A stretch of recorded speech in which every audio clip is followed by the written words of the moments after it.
Hey everyone, welcome to Millennium Computers online 5-minute tutorial series. Today's course is going to be a 5-minute tutorial geared to show you the basics of how to use our brand new feature called Virtual Columns. Now, Virtual Columns is going to be a game changer, I think, for a lot of people, and it's available in FAST versions 4.3.06 and higher. So anything 4.3.06 and above, you're going to start seeing this new feature. Now, the key to know if you have it or not is, first of all, obviously, check your version number on the top right-hand corner. And second of all, once you run a baseline FAST report like I've done here, you're going to see this little gearbox.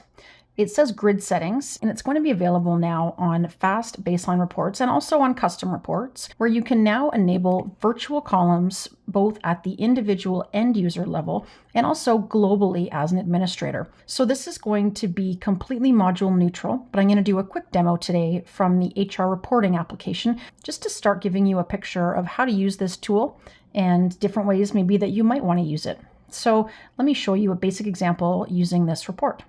I'm going to click on my gear button and I'm going to click Add Virtual Columns. Now, if I clicked Manage at this point, obviously I don't have any virtual columns yet to manage, so I'll show you that in just a couple minutes here.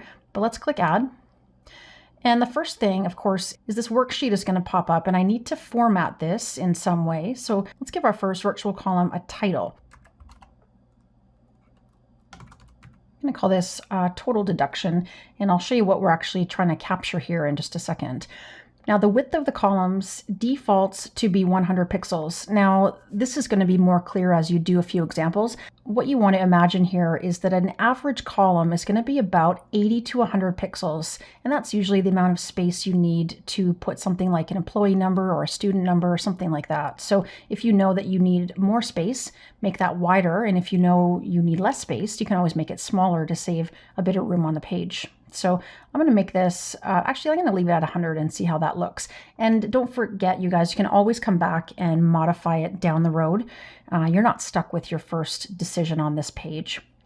Now, sort order is going to determine the order this column is going to be in this report. And of course, numbering sequences run from smallest to largest, indicating their placement from left to right on the page. Now, that sounds complicated. It's really not. So click on the sort order lookup.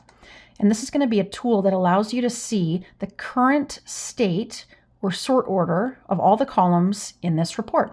So I just want to find out, hey, given all these columns and their order, where do I want to put my column? So I'm going to place my column right after the two contribution codes of employee and employer. Or I could actually put it even right in front of it. So in this case, I'm going to put it somewhere around between 80 and 120. So I have lots of room here to work with. So let's make it something like 100 and see how that looks. And again, you can always come back and move that around later. Formatting, if you want to leave it as no format, it's going to just be strictly text. If you want it to be a currency field, for instance, which actually I'm going to use in this example, I'm going to choose currency to 2 decimals with a $sign. So just be sure to choose the actual formatting that you'd like this cell to take once this virtual column is created. Next, we can choose the alignment. So do we want to go left, right, or center aligned? I'm going to stick with right aligned because it is a currency field. I tend to like to be consistent that way.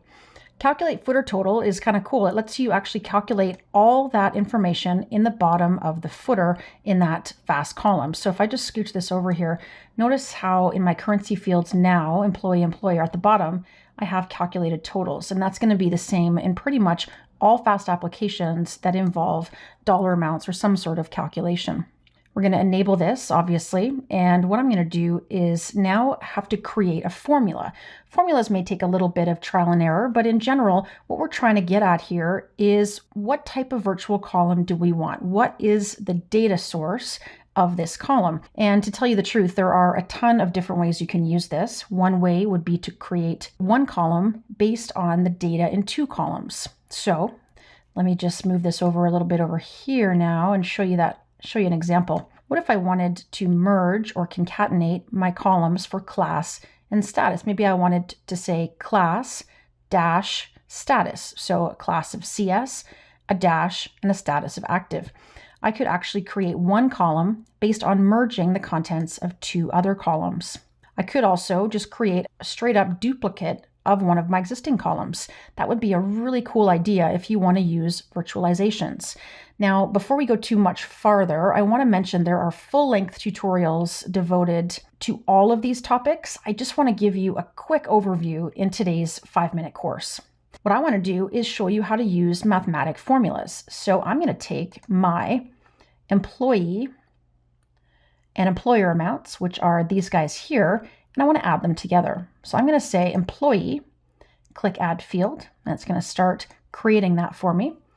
And then choose an operator, and I'm going to just say plus and add operator. And then I want to take my employer amount and add that field as well. So I'm going to say my employee plus my employer, and that's going to give me my total deduction for this particular deduction code. If you choose available to all users, and this is only going to show up if you are an admin within the application. If you're not, don't worry about it. You're not even going to see this. And if you are, it means you're now turning on this column for all end users, not just yourself. Okay, so let's click save and see if this worked. Okay, awesome. It definitely worked. So now we have this new column right here called total deduction, and it is a column that's created by adding the employee and employer amount for, in this case, it's my CPP deduction code, but it would work under any circumstances. Now I have a brand new column, and it's even calculating the net total at the bottom in that column footer. So how cool is that? We just created a brand new column on this report for me, and it's going to be here until I decide to get rid of it or hide it. So let me show you one more thing before we end today's course. Click back on the gear button and click on manage. And here's my virtual column. I can have as many as I want. And from this page, I can enable or disable. I could delete this virtual column, or I could go back to that worksheet by clicking on the edit pencil. Close this. I could also click on my column header. And now you'll notice, in addition to all the other advanced features, I can also now edit or delete right from my column header. So there's going to be tons more videos on this awesome new feature called virtual columns. And I hope today's 5-minute tutorial was a good introduction. Thanks for joining us, and we will see you again next time. Thanks for joining us for today's video. I hope it was helpful, and please be sure to stay tuned for new video content as it's released. And as always, please email me your suggestions for new video content at training@mcsl.com.